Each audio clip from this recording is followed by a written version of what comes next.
Dress पेन्ही जानी तू चल, ऐसन ड्रेस पेन्ही जानी तू चल, कोनो तो गरमी झाड़ दी। सुनो यार हमार हो पटेल जी के लइका, देखी त गोली मार दी। अरे यार हमार हो पटेल जी के लइका, देखी त गोली मार दी। यार हमार हो पटेल जी के लइका, देखी त गोली मार दी। Music by मुंचुन Murari. शहर न हवे हवे देहात, धली कौन बरियारी हो। पता चली तो सुनाई बाबू, घर में घुस के मारी हो। बुझ गइला सटना शहर न हवे हवे देहात, धली कौन बरियारी हो।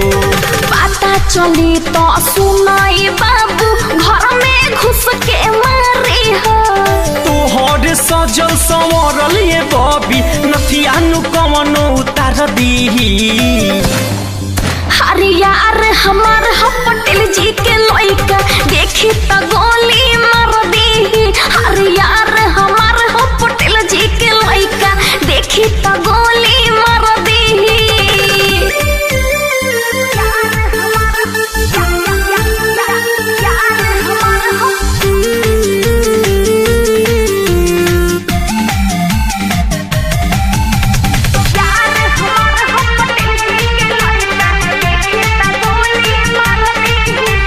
कमर तोहार कोइन के जैसे, ऐसे न चल देखाई हो।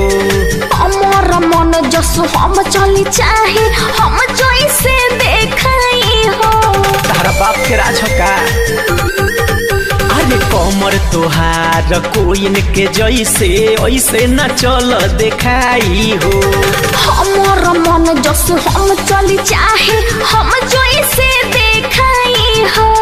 प्रेमी सुभाष साहिल पटेल, धूरी में खूंटा गाड़ दी। यार हमार